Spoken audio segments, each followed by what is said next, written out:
Hey everyone, welcome into Attacking Third. We are back in studio, presented by PNC Bank, brilliantly boring since 1865. I'm Darian Jenkins, joined by Arsenal legend, Jen Beattie. We're here in studio, but before we get started, we of course want to honor the late icon Dolly Parton. She is an incredible feminist. She's been an ultra supportive and an ally of the LGBTQIA plus community and human rights ally, inclusivity queen, music icon, and she reflects all of the values that are embodied in everything that women's sports follows. Rest in peace, Dolly Parton. Incredible human. I'll even remember, when you first get into football, music's such a huge part of the locker room, and you always remember the anthems. And 9 Till 5 was always that anthem as a kid when those kind of songs just are generational songs that are always still there and incredible. And then I do find it, always so interesting that when icons and legends pass, social media has flourished with information and little quotes and interviews that they've done. And she was just such an advocate for the queer people and spoke out loud for rights for queer people. And just that means so much, even still, for this generation to still see and look back on. So icon, legend, a huge miss, but her music will absolutely live on. Yeah, somebody that's always been well ahead of their time. Rest in peace, Dolly Parton. Something, though, that I do think Dolly Parton would be very, very proud of is how women's sports is growing. And we are actually excited to announce that we have a 3-part series covering women's health and especially the partnerships that a lot of clubs are partnering with fertility clinics. We're going to have special guests on for the next 3 weeks in order to talk about it. And I just love seeing that clubs are finally, kind of getting ahead on women's health. We've always typically followed men's practices for checks and physicals, and women are much more complicated. We have so many other things going on with our bodies. So to see partnerships, especially with fertility, is really, really great to see, right, Jen? Huge. I think, when you see these kind of partnerships being announced, it makes me so excited, and it's such a moment to just show the progress of the game, that the women's game is specifically now it's even more marketable and attracting companies and organizations to partner with top clubs. And I think fertility especially, you get a lot of women who prioritize their careers and don't necessarily think about having children, and that is just almost put secondary, and that shouldn't necessarily be the case. And I think now, especially, it's always the common narrative that women's health is underfunded, it's under-researched. We still don't know enough about our own bodies. So partnerships like this, I think they're incredible, not just from, a benefit to players, but also an education for absolutely everyone to see how everything involving fertility. So credit to the clubs that are doing it. I think that Gotham and Chelsea have been huge in being public about who they've partnered with as well. So I love it. I'm a big fan of it, and more the merrier. Yeah, and I think too, getting to see players talk about their fertility journeys. We're gonna have special guests on, but I think someone that's been vocal and friend of the pod, Ali Riley, just hearing her journey and what she shared on Instagram is really incredible. And the fact that clubs are getting ahead and actually listening to players and knowing the sacrifice that even comes with being a professional athlete. And for the longest time, we've always had to pick starting a family at an age where you want to, or maintaining your career and trying to build on that. And now seeing that players and these women can have both and truly create families, I think is huge. Huge. And I can't wait for Ali to come on the show. She's been so brave and courageous by speaking publicly about, her journey. I think you make a great point as well with when you join a club, especially in Europe, you do all the tests that naturally men do. There isn't necessarily health checks related to women. So even from an athlete, professional world perspective, there's that big difference that I think is going in the better direction now. But it takes partnerships like this to really educate more on a worldwide perspective, right? Not just internally within football clubs, but I love that women's football specifically is making this little shift. Big shift, I should say. Huge shift. With more to come. But to talk about it, of course, let's start off first with Chelsea. Jen hinted about it. They announced a partnership with Fertility Plus and had this amazing announcement where they shared details, looking into studies of, you can see here, 41% of those trying to conceive can't accurately identify their fertile window. 1 in 6 of who are actively trying to conceive don't know their menstrual cycle length. and 3 in 4 don't feel well informed about their fertility preservation options. Yeah, even that educational piece for them as a social media announcement, that is educational in itself. So even the launch for me felt really, really important and informative. Yeah, it's incredible. And to talk about it, we have Carly Telford, former Chelsea and Lioness, now commercial manager of Chelsea Women, who is integral in this partnership, joining us here in studio. Carly, thank you so much for joining us and taking the time out of your very, very busy day. But this partnership is incredible. And we just want to know first, how did this even get started with Chelsea Women? Well, guys, thank you so much for having me on, for starters. Jen, hello. It's been a while since I've seen you, mate. And yeah, thanks, guys. You know what it is? I think for me, like coming to America, I always get asked when I've come back, I'm sure Jen gets the same, like, what's the difference between the WSL, NWSL? What was it like? There was lots of things that I loved about the NWSL, but I think one of my favorite things was like how they looked at a play holistically. And I know that comes from the players themselves and driving the CBA and all the kind of stuff they do behind the scenes, but actually how that then filtered into the clubs. So being part of San Diego and the Wave, and how Alex Morgan drove not only just international change, but it was also about the clubs, and how even if you weren't an international player, like how could the club look after the human? And I think that all the clubs that I've played for, so much of it is about the player, and I think people forget that. Yes, we're here to perform, and we are performers in what we do as footballers, but actually if we're comfortable with our families, as we are as people, and how we want to look, I guess, at our career right now, but also in the future and what that looks like, I think fertility comes into that as alongside menstrual cycles and what defines us as women and how we can perform to our maximum potential. So I think bringing that back to the WSL, and when I took this job on, I wanted to explore that, and it's took me a long time because we don't have private healthcare out here, or it's not as kind of, healthcare is different here to America. So trying to find a partner to help people understand that and then come on this journey with us was so integral to that. And I'm just so glad we got it over the line. It was about a year and a half's worth of work, but it's very much worth it. Wow, a year and a half worth of work. That is incredible. It understands why we've barely spoken in that year and a half. No, I'm only joking. You talk about being player focused, and obviously you had an incredible career with Chelsea and Lionesses, so you kind of saw where the gaps were and how the players can really benefit for this. Can you give us a little bit of an insight how this might benefit the players and what the actual partnership entails? Yeah, of course. So like the PFA done a great job in terms of our Player Football Association here and doing a partnership where players can access from all different levels. But I think for us, we wanted something that was really true to the girls and they feel really personable about. And the fertility clinic themselves, Fertility Plus, are a group that used to work for the NHS, but kind of seen a lot of people being passed around from NHS to different clinics, fertility clinics, egg banks, where you can get tested. So the group of doctors decided to come out of the NHS and create their own kind of product, so it's not backed by huge corporations, so they're not kind of charged by numbers and selling. They're just a private group that want to make fertility comfortable and personable to people. So that was really important for me in terms of how I want the girls to be treated.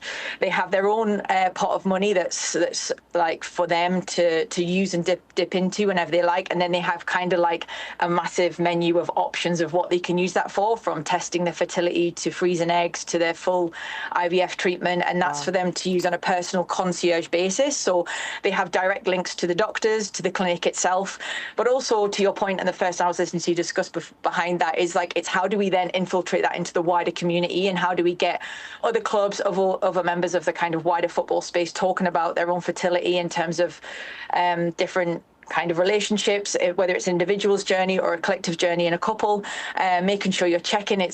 Fertility can hit us at any point in terms of like, we just assume that we can get pregnant and that we're healthy, but actually taking more control of that and making sure women and men both take control of what that looks like for them in that journey. And as footballers and athletes, we have to do that a lot more, because we play a sport where you have to maybe take time off and out of your career rather than kind of like you would in a job, but that can impact wider things. But making people feel like they have that, and our girls and our players specifically having that option, and our staff is a huge opportunity. So I wanted to make sure that, look, the landscape changed since me and Jen were playing a little bit, and there's a lot more players looking to maybe have children at a younger age and during their career, and it's amazing to see. But also, can we then support them through that journey and make them feel even more comfortable that we can support them through it and then be for them at the end of it as well? Carly, this is incredible. I actually have goosebumps here in studio just listening to you talk about it, because just for so long, you know, we've all been professional athletes, knowing that that's always been on the back burner. You kind of have to put it almost out of your mind or make the really hard decision to pretty much step away from the game to have this opportunity. Yeah. But knowing, you know, that the players have a pot, that they can pick their options, that there's people there to support them in their journey and their fertility journey is huge. So what's the reaction been amongst the players once, you know, this announcement was made? And it's just so nice that the girls are thinking about testing.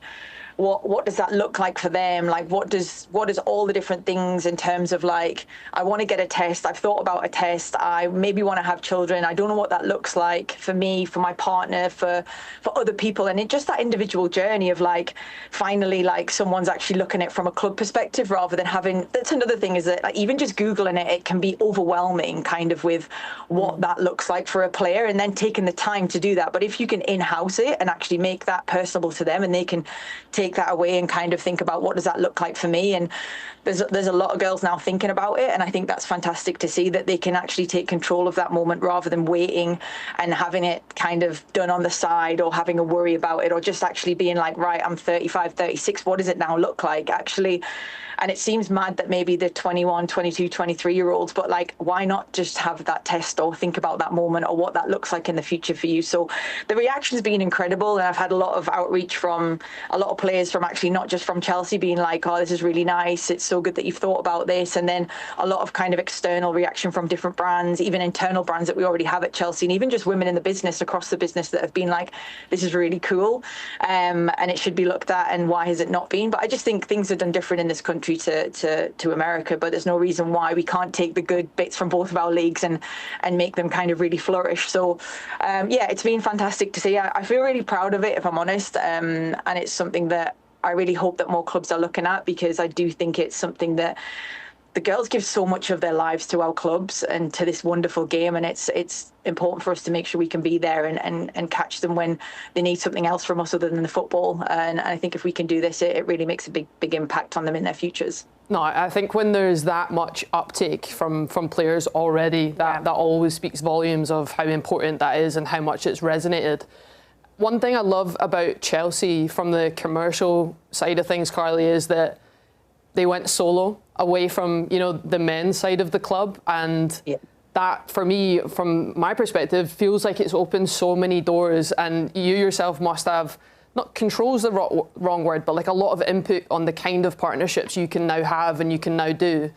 Is that what else can we expect to see? Because I think it's such a massive opportunity. I know you can't, if a deal's not over the line, right, you can't tell us. I get that. I'm not going to put you on the spot. But what I will say is, has it opened up a lot of more opportunities that wouldn't necessarily make sense if you were looking at Chelsea as a whole club? Now it's specifically to women, which I think is amazing. Yeah, no, it's a big reason why, like, I think Emma Hayes kind of tasked me with this role, was that there was an opportunity to do things different. And I think we speak about it a lot in the women's game, is that to do things different is, we play in a game that's like over 200, 300 years old in a space where everyone knows what football is, but, like, can we change it? Can we make it look different? Can we make it feel different? And that's not just from the in-ball and from what surrounds the team.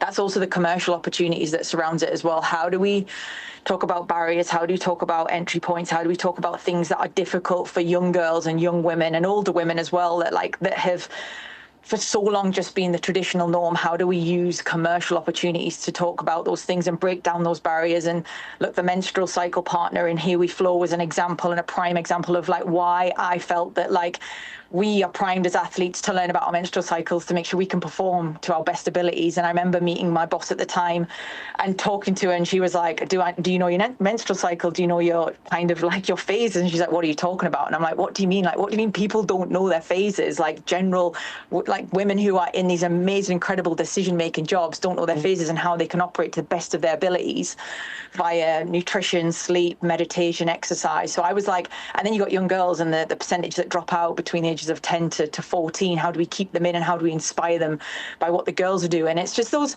partnerships that can really mean something and really change, like, a young person's or an older person's, like, thought process and trajectory in their own lives. And I think that for me, I've always wanted to have partnerships that mean something more. And I don't like to use the word sponsorship, because I think sponsorship to me is just like you put your badge everywhere, or your kind of commercial opportunity somewhere, but actually, like, what do you want to change? What are your values as a business, and how does it align with Chelsea's values? And then how do we make change together? How do we talk about those barriers, those opportunities that might change a young person's lives or an older person's life? And I think that that's where we get to do something different, because we are separate to the men's part of the business, and we get to be more nimble, more explorative, more like collaborative, and just build like really meaningful partnerships that actually, yes, they do bring in money so that we can pay our players very well and we can build into their infrastructure and their training facilities, but actually, like, how does it affect the community and the wider community around Chelsea? And if we can do that, then like you're bringing in more fans, you're making sure that their allegiance to this club is bigger than just the girls on the pitch. It's because we've supported them in the wider game. And I think that that is the thing that makes people fall in love with not only this sport, but this club, and then brings more people to the stadium, which is ultimately what we want to do. So yeah, I think that trying to be different is a wonderful thing, and I'm hoping more brands can see those opportunities as we build into a multi-year opportunity in women's football. We got World Cup next year, Olympics, and Euros again, and it's just an exciting pathway to be on if you're a brand that's looking to do something different and impact lives in a different way. Oh, Carly, I've got my hand over my heart as you're talking. It just, seriously, it's so refreshing to hear, and really incredible the work that you're doing and showing that the club is truly on the player side and looking out for the true health and longevity and the human part of what these players are. So thank you so much for joining us. We really appreciate you taking the time to come and explain this with us. And Jen, good job bringing Carly in. Thank you so much. Anyone looking for a public speaker, truly book Carly, because she's a phenomenal speaker. Thanks so much, Carly. You're the best. Thank you. Thanks, guys. Take care. Bye. Wow. She's the best. Wow. I know. Can we play that back? That was incredible. Jen and I was seriously sitting here like this as she was talking. She's an incredible person, and I feel hearing partnerships like this and seeing somebody, especially a former player in a role like that, that's sort of taking the forefront of, hey, this is where we need to change initiatives. Let's actually look at the full human aspect of these women that are dedicating their lives to play this game, and take into consideration what they have to sacrifice and help them make it so it's not as much as a sacrifice as it has always been. And doing the fertility checks, and even talking about men doing the fertility checks as well, not just on the women's side, I think is huge. And just the growth of the advocacy and the actual care and partnerships of the true human behind the player. No, it's amazing, and I'm so glad we'll then get Ali's perspective from a player or former player perspective as well on it, because I think one of the things that stood out to me of what amongst an abundance of things of what Carly was saying, but you have to have key roles in the stories of how things happen, and she mentioned Emma Hayes. As being like the leader of how she kind of transitioned into the role that she's now in for Carly. So to have someone like Emma Hayes then give her, go and do it differently. Go and make Chelsea women where it can and what you can do better and make it what it is now. And I think this partnership kind of speaks volumes of the direction that the club wants to go in.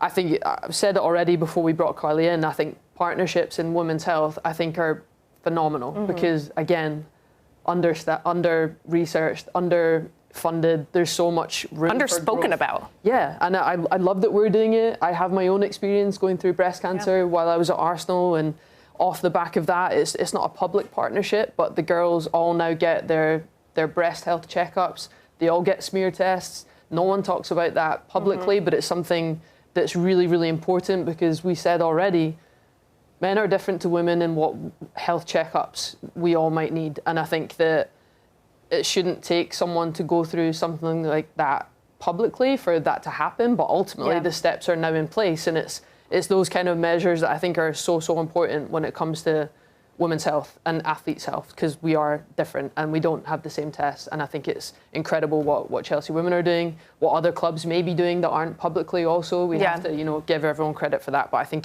the direction that the game is going, the partnerships that are now being created, because it's a marketing sport and it's, well funded now in certain aspects. So I love it. I'm so glad Carly came on to speak about it, because she's a brilliant speaker. And credit to her for getting over the line. Yeah, Carly's incredible. This has me thinking even as well. We talked about Project ACL, Savvy King of Hearts, and now they're teaching everybody CPR across the NWSL because of what happened in her situation. There's just so much more to go, but it's amazing that people like Carly and, of course, the other guests that we're going to have on are sharing about even this journey from the fertility POV. Well, incredible interview. Jen, good job pulling Carly in. You crushed it. She's incredible. Everybody, we have more news. We are getting into the Esther of it all. So stick with us after this quick break. We'll be right back. Welcome back to Attacking Third, presented by PNC Bank, brilliantly boring since 1865. And something that ain't boring at all is former Gotham FC player Esther González announced that she's signing with Saudi club Qadsiah. And this was huge, Jen, because this felt like OG NWSL, where we were finding out when you were traded or some massive news over Twitter or Instagram, X. What did you think when you first saw this on Instagram, as I'm supposing the rest of us did? Yeah, shocked, I think, first and foremost. I think there's, when you see a player mutually terminate their contract for personal reasons, I think everyone's automatic reaction is, you hope they're okay. No one can ever, speculate what personal reasons are, because there could be so many different things. And personal reasons also change, but I don't think anyone ever expected her to, one, sign a deal, a new deal, and two, it be in Saudi. There were just so many different conversations. So there's the shock element, the surprise element, the how did this even happen element, because I think the first and foremost that everyone just wanted her to be okay and healthy and happy, right? When you see personal reasons being a topic of conversation, the worry starts to happen. And obviously, I'm sure she was flooded with messages when that initial announcement was happened. So it just felt quick. It felt like a shock. It felt like the timeline was very fast. I know we'll get into that eventually, but yeah, absolute shock. No idea how it happened. We all try and figure it out. Ultimately, it was another big move for her that nobody saw coming. Yeah, especially that quickly. Well, let's get into the who, what, when, where, and why all of it. And let's take a look at the timeline, because as Jen said, it all happened very, very fast. First off, July 18th, her last time playing in an NWSL match, she had a brace versus Seattle. Then on the 24th, she's unavailable versus the Thorns for an excused absence. 3 days after that, Gotham and Esther announced a mutual contract termination. And then August 23rd, less than a month later, Qadsiah announced a 1-year deal. And to bring in and chat all of this, former OG Attacking Third, our girl, Sandra Herrera, CBS Sports legend. Yeah, I couldn't think of so many nomenclatures to say. Sandra Herrera is joining us here to talk all about Esther and this really, really big move. Sandra, can you just talk to us about what was your reaction when you first saw this? I guess like sticker shock. I honestly, I think a big part of it, I appreciate you all running down the timeline so much. Seeing the dates one after the other, I think lend itself to that kind of reaction.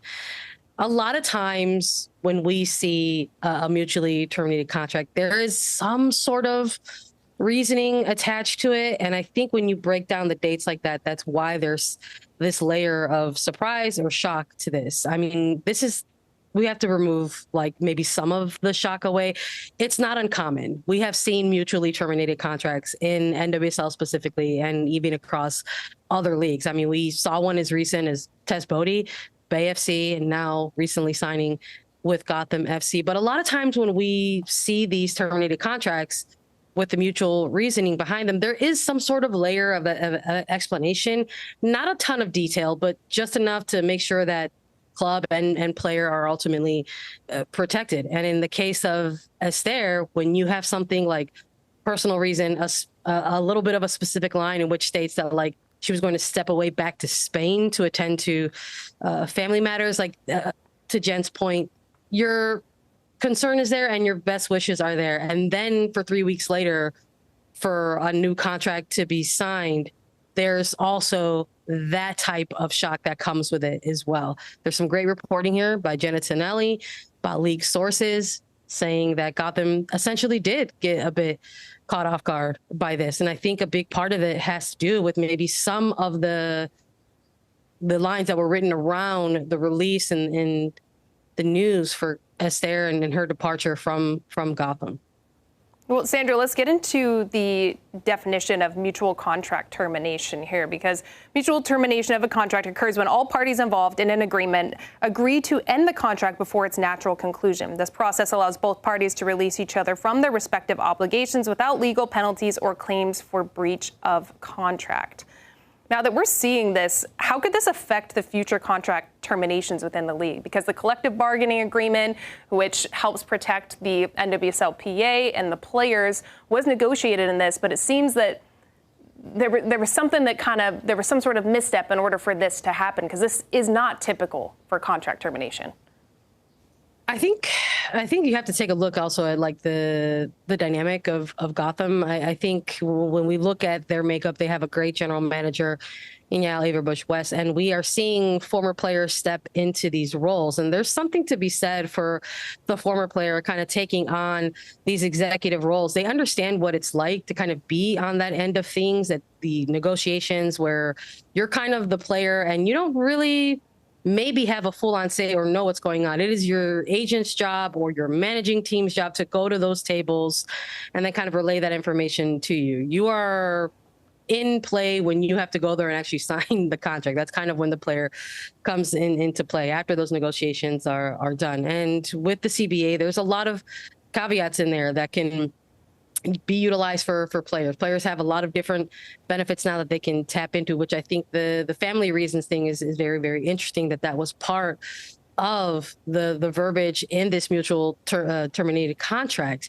There's a lot of mechanisms, whether it's, maternity leave, there's mental health leave, there's different mechanisms that players can utilize if they need to find themselves stepping away from the game to go ahead and attend to personal matters or family reasons. And so for this to be utilized as a reason for a mutual terminated contract, I do wonder if further on along the line that maybe this is something that comes up in CBA negotiations, that there are different wording that's used within future contracts to kind of really kind of nail down what can qualify for a mutually terminated contract. Because in the past, like I said, we have typically seen for movement for other, club signings. We have seen that in previous mutual contract terminations before. It says to pursue other things. So this wasn't necessarily within Esther's announcement. So Sandra, if I can jump in here, because, examples of mutual termination has been brought up and it happens, right? Whether it's, you use Tess Bodie as an example, both clubs know what's happening, it's a mutual. I can use my own experience. I had a year left on my Bay FC contract, chose to retire, but still within that termination, there's a clause that says you can't sign for anyone in X amount of months, and that's usually 3 to 6, or it varies from club to club. So in that sense, how does this one differ? And does that mean Gotham have been a little bit caught off guard, or is there something that might change in the future? Is that the sense of what might be the change in the future? Because it's either for a career-ending injury or a retirement, or both clubs are very aware. So why does this one differ, and what can be put in place for next time to make sure that nobody's caught off guard? Yeah, I think in conversations that I've had on background, there is a layer of that kind of, I don't want to quote J. Cole here, but there is a little bit of a fool me once, shame on you here. And that's not on player. I mean, it is an agent's job or management team's job to go ahead and use everything in front of them to make sure that they can go ahead and get the best deal for their player and figure out the best situation for them. Sometimes it looks like a deal, and maybe league to league, you want to make sure that your player is protected in those things. But I think if you're NWSL, if you're Gotham, you're maybe looking at this timeline and saying, there's something along the way here where maybe we were misled, or maybe there wasn't full disclosure or honesty here. And those will be conversations that will be had further along the line. And sometimes even further down the road, when you think of something like CBAs, this is all just sort of tacking up to a bullet point list here. I mean, maybe we're looking at something like the salary cap that has been an ongoing point of discussion, how that's going to look moving forward. I'm sure that will continue to be a point of debate for negotiations. And I wouldn't be surprised if things like wording or reasoning within mutually terminated contracts is also within that as well. Because when you look at the timeline maybe of contracts for Esther, who had just signed an extension with this club, maybe through 2027, you also have to look at the length of her career. How long does she want to keep playing? Where does she want to play? And I think if you were to ask players what qualifies as personal reasons or family reasons, I think if you were to ask a player if seeking out a better opportunity for a potentially larger contract somewhere else that maybe they would say, yes, that qualifies as a personal family reason for me. So there's I think a lot of gray areas here that a lot of discussion and negotiations will come into take place when we look at things further along the line, like future CBA negotiations. Yeah, Sandra, I completely agree. I think with the current CBA negotiations, it's 5 years to free agency. And I think there's going to be a lot of different conversations. We had a really funny comment. Well, now there's one saying the Esther rule in the works, where there's going to now be a rule named after her, which we've seen, with the likes of a Trinity Rodman rule, which is what they're calling the hip rule in the NWSL. But we know that we'll, of course, talk to you again soon about all of the breaking news that happens along with this. But Sandra, OG, thank you so much for joining us and quoting J. Cole on the way. Have a great show, guys. Yeah, this is really interesting. I know there's going to be a lot more to come out with this, but of course we'll be here to chop it all up and break things down for you. Everybody, we have our last segment of the show coming up. Jen and I's top 3 coming up next, so stick with us after this quick break. Hey everyone, welcome back to Attacking Third, presented by PNC Bank, brilliantly boring since 1865. There's nothing boring about this last segment, though. As you know, we are giving our top 3, and instead of doing it together this week, we decided to separate and give you our kind of big recaps of the month of August. And I'm going to go first, starting with number 3. I have our Week 17 bangers only weekend that we had in the NWSL. I swear, I was on vacation when this happened, but I still kept in touch, of course, so I had my pulse on it. Every single goal that was scored was an absolute banger. From Narumi, here with Utah, we have one with Dana Castellanos. Oh, excuse me, this is Miyabi from Utah here getting a goal where all 3 Japanese players scored goals in this match, which was incredible. But this was a brilliant goal. Narumi had one as well. Here's Dana. Dana Castellanos, welcome back. This touch whips her foot around it. This feels like vintage Dana Castellanos, right? Yeah, it does. I'm glad you said it. Yeah, I feel like she only scores bangers. She's one of those players. 100%. Another player for Portland, my poor Orlando girls, was Kaya Hanks. Welcome back after suffering an ACL injury. She comes back in, little slice and dice, and then just whips this ball an absolute bullet far. This was a really good weekend for bangers. It was a crazy weekend. Think about it, it was a lot of bangers. And these 2 storylines as well. Yeah, coming back from injury, Dana struggling for a minute. 10. Yeah, massive. And then last but not least, another player that only scores bangers, we have Ali Setnor, just driving, first of all, horizontal across the pitch, and then whips her hips around it. And just upper 90, vintage Ali Setnor. It was such a young player. I'm saying vintage Ali Setnor. But we see her score goals like this time after time. I always find these ones so impressive when your momentum's going one direction. Right. But you can change the course of the ball and everything to get and absolutely whip it. Yeah. With that amount of pace. Yeah, her first goal for Angel City as well. Absolute banger. So I love that. That was a highlight. Number 2.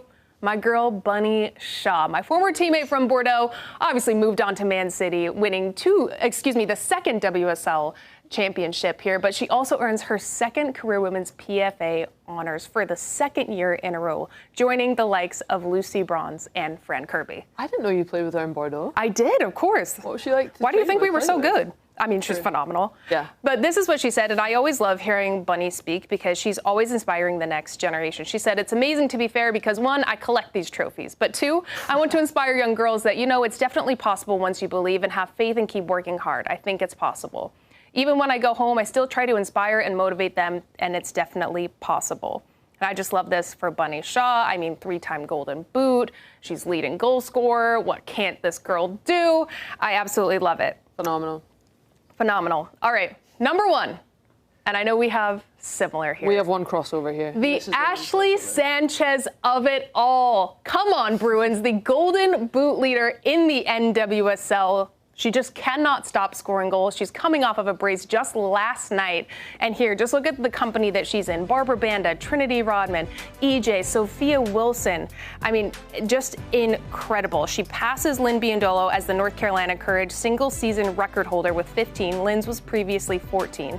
She's just the 6th player all-time to score 15 goals in one season, joining your friend, Kim Little, and our friend, Crystal Dunn, Sam Kerr, Alex Morgan, Temwa Shawinga. And this is her 4th brace overall. I mean, first of all, courage and flow. Yeah, the run off the ball here was just super smart. She reads the ball, the flick round the corner, and just carries a run. And I think that's, again, another player in confidence. She's matched Temwa Chawinga already with 15 goals. and match them from Golden Boot winner last time. But her runs in behind, you see it here again, just so effective. And these moments, just clinical. Yeah, and a goalkeeper assist. Would put it either side and catch the goalkeeper's leg, but just see it go right through the middle, and it's in the back of the net. But once she's in this position, brilliant. Yeah, she's in flow right now. And I absolutely love this for her. I think after some seasons not performing how she would want, how she's expected to, she's completely in confidence. And this last weekend, just 1v1 cutting inside. And she's playing on the wing. It's not as if she's just getting tap-ins and racking up numbers and getting penalties. She's scoring penalties, but she's truly scoring things out of the run of play. But this is incredible. Look at the goals per season. 4, 3, 5, 5. Last year was 2. I know. 13 more than last year? I know, it's phenomenal. And like what that is put down to, I'd love to know. I'd love to have her on here to talk about whether it's training or coaching or team environment, who's around you, what's clicking. Yeah. Because my goodness, it's clicking. Like I even looked at to see where Chawinga was this time last year in her goal tally. She was at 11.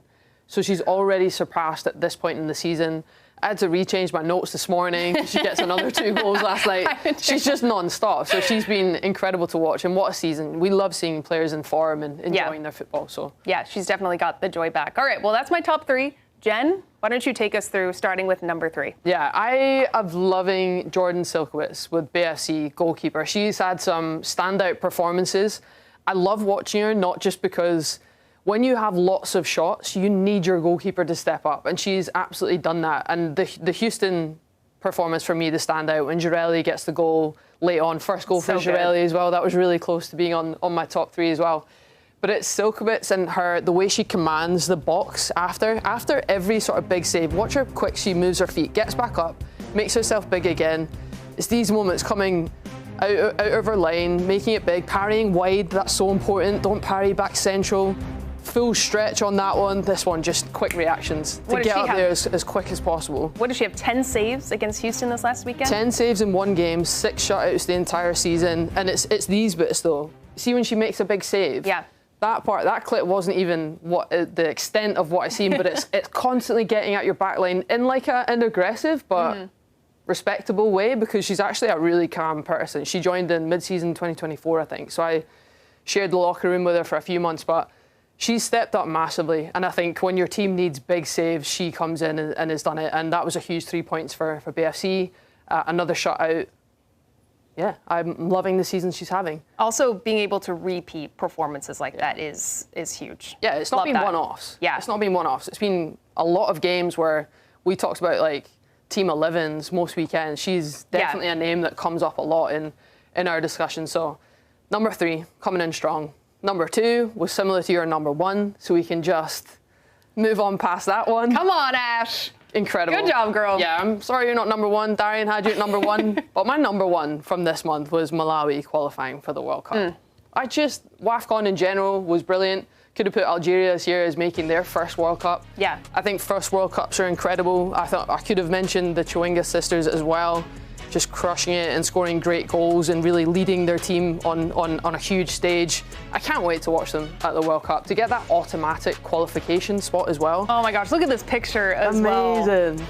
Yeah, I mean, look at the circumstances that they've come from and playing as well to now where they are. Right.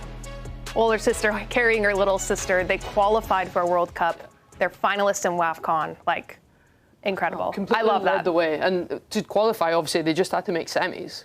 But they got all the way to the final, obviously missed out with Cameroon winning 3-0 in the end. But I loved covering the entire tournament, and they were for sure a top story from this month. So here's my top 3. I love that. Our top 3s are good this week. I love that. Yeah, this is good. Not only matched with Ashley Sanchez, but in our color choice as well today. Yeah. I need one of those sets. I'm not sure I can pull it off like that, but we can borrow it. Everybody, that is our show. Now, this week is a little bit funky. We have a late game on Monday night. So that means we'll be back Monday night at 10 p.m. Eastern for A3 After Dark to recap all the NWSL madness, have a special interview, and of course, give you our best 11 of match week 19. Thank you, everybody, for joining us. From me, Darian, Jen, and our amazing production crew, this was Attacking Third. We'll see you Monday night.